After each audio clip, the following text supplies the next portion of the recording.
अस्सलामुअलैकुम। बहुत ही ज्यादा इंपॉर्टेंट टॉपिक कवर करेंगे आज के लेक्चर में, डेटाबेस लैंग्वेजेस, और रियल लाइफ एग्जांपल के जरिए आसान अल्फाज में आपको समझाऊंगी ताकि आपका ये टॉपिक क्लियर हो जाए। तो डेटाबेस लैंग्वेज से पहले डेटाबेस को जरा रिवाइज करें तो हमें पता है कि डेटाबेस में हमने डाटा को स्टोर करना है। तो जैसा कि हमने डाटा को स्टोर करना है तो डेटाबेस को क्रिएट करना पड़ेगा। तो डेटाबेस को क्रिएट करना, अब उसमें किन एंटिटी का आप डाटा स्टोर करना चाह रहे हैं, क्या उनके एट्रीब्यूट है जिनका डाटा स्टोर करना चाह रहे हैं, उनका रिलेशनशिप क्या है, किस तरह का आप रूल अप्लाई कर रहे हैं इन एंटिटीज के ऊपर, एट्रीब्यूट के ऊपर, किसको आपने प्राइमरी की बना रखा है, किस पर आपने कहा है कि इसमें सिर्फ नंबर एंटर हो, कोई कैपिटल लेटर वगैरह एंटर ना हो या अल्फाबेटिक लेटर। इसी तरह आपने कुछ रूल स्पेसिफाई कर दिए और उसके बाद जब आपने ये रूल स्पेसिफाई कर दिए आपने उसमें डाटा एंटर कर दिया, फिर डाटा को आपने रिट्राइव भी किया जब आपको चाहिए, फिर आपने उस डाटा को आपको जब नहीं चाहिए आपने उसको डिलीट भी किया, या फिर आपको उसमें कुछ मॉडिफाई करना था, अपडेट करना था, आप उसने चेंज किया आपने उस डाटा को। तो ये सारे काम हम डाटाबेस में परफॉर्म कर रहे हैं। तो ये सारे के सारे काम इन लैंग्वेजेस के जरिए होते हैं जिन्हें डाटा सब लैंग्वेजेस कहते हैं या फिर एसक्यूएल सब लैंग्वेज कहते हैं। यानी ये दोनों एसक्यूएल स्टेटमेंट कमांड ही लिख रही होती है। तो एक है डाटा डेफिनेशन लैंग्वेज और एक है डाटा मैनिपुलेशन लैंग्वेज। ओवरव्यू आपको दे रही हूँ फिलहाल। तो डाटा डेफिनेशन लैंग्वेज में जैसा कि डाटाबेस को क्रिएट करना, उसके स्ट्रक्चर, उसके बारे में बताना कि कौन सी एंटिटीज है, क्या एट्रीब्यूट है, क्या रिलेशनशिप है, क्या हमने रूल परफॉर्म कर दिए, अप्लाई कर दिए, सॉरी।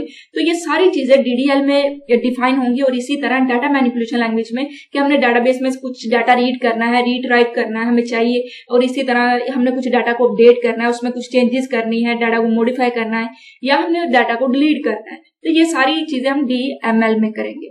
तो ये था ओवरव्यू इन दोनों लैंग्वेजेस का। अब हम आगे इनकी डिटेल पढ़ते हैं जो कि हमारी बुक में मेंशन है ताकि ये टॉपिक अच्छे से क्लियर हो जाए।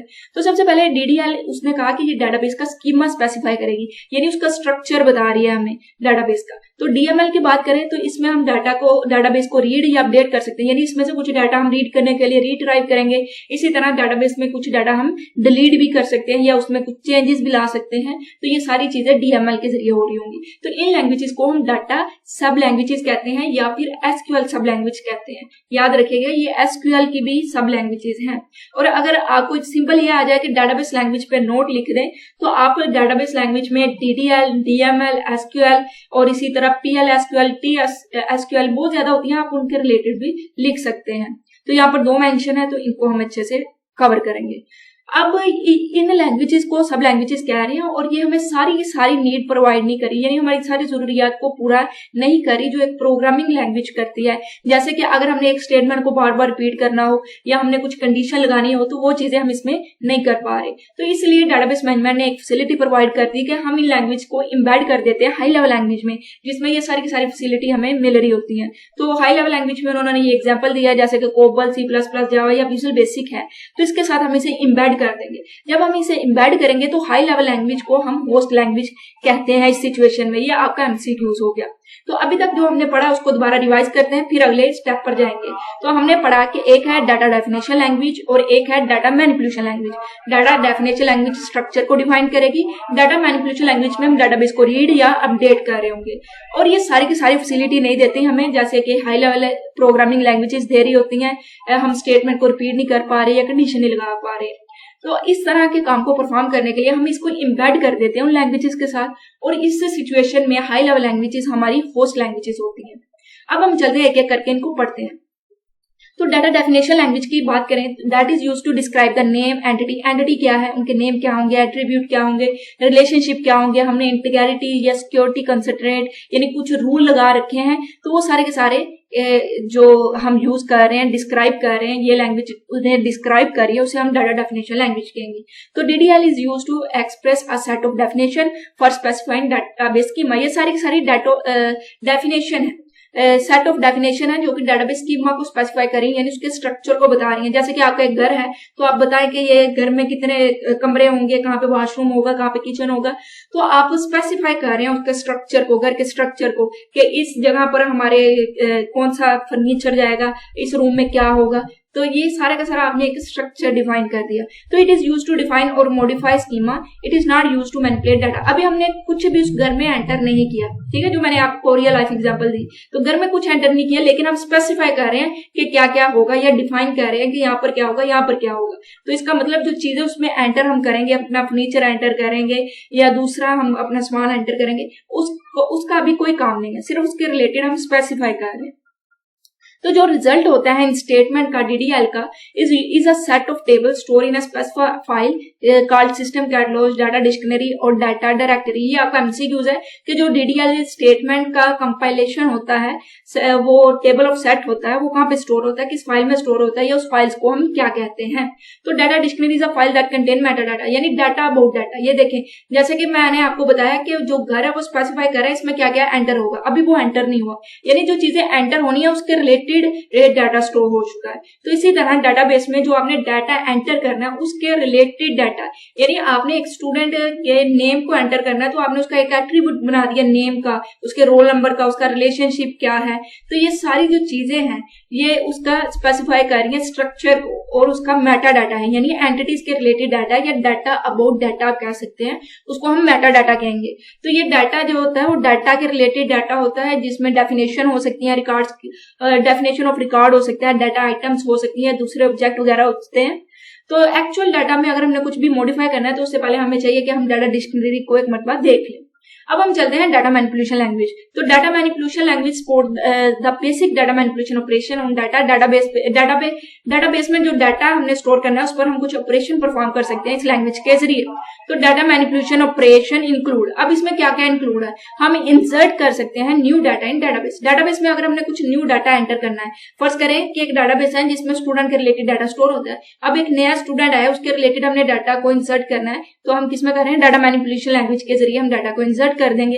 एक स्टूडेंट है और उसका एड्रेस चेंज हो चुका है, ठीक है, वो अब कहीं और रहता है, तो हमने उसके एड्रेस के रिलेटेड जो डाटा है उसे मॉडिफाई करना है, तो वो भी हम डाटाबेस में कर सकते हैं। अगर हमें कुछ स्टूडेंट का डाटा चाहिए जो कि लाहौर में रहते हैं, वो सारे स्टूडेंट जो लाहौर की आप एक एरिया का नाम ले लें, फर्ज कर ले उस एरिया में रहते हैं, वो सारे स्टूडेंट चाहिए, तो हम इस तरह से कंडीशन लगा के रीट्राइव कर सकते हैं उन डाटा को।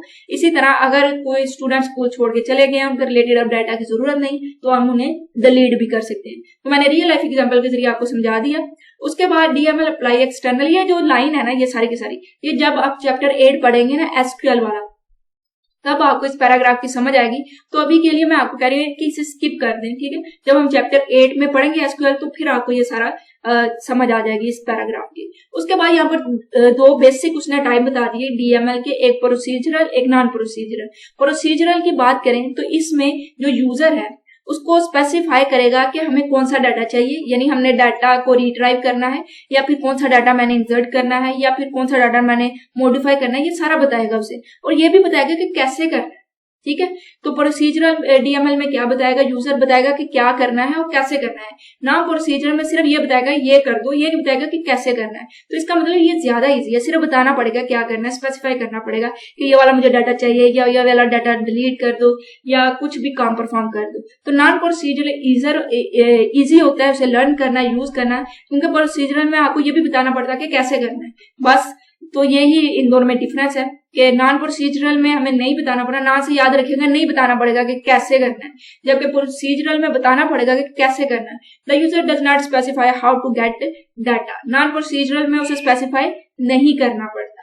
तो दिस लैंग्वेज में generate code that is not as efficient as produce by procedural languages. तो आज का जो टॉपिक हमने पढ़ा उसे एक मतलब फिर से रिवाइज करते हैं ताकि अच्छे से हमारा कवर हो जाए। तो हमने देखा कि डाटाबेस लैंग्वेजेस दो तरह की, एक डीडीएल एक डीएमएल। मैंने आपको बताया कि एसक्यूएल सब लैंग्वेजेस भी हैं।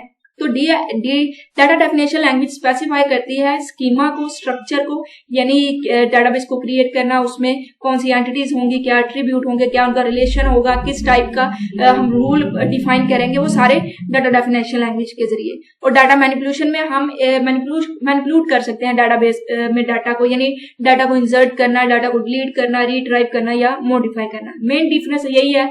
आगे डीएमएल में दो है, एक प्रोसीजर एक नॉन प्रोसीजरल। प्रोसीजरल का मतलब है कि ये भी बताना पड़ेगा क्या करना है और ये भी बताना पड़ेगा कि कैसे करना है। नॉन प्रोसीजरल का मतलब है कि सिर्फ ये बताना पड़ेगा कि क्या करना है, ये नहीं बताना कि कैसे करना है। उसके बाद इंशाल्लाह हम अगले टॉपिक पे जाएंगे जो मेरा ख्याल में डाटाबेस अनोमलीज है।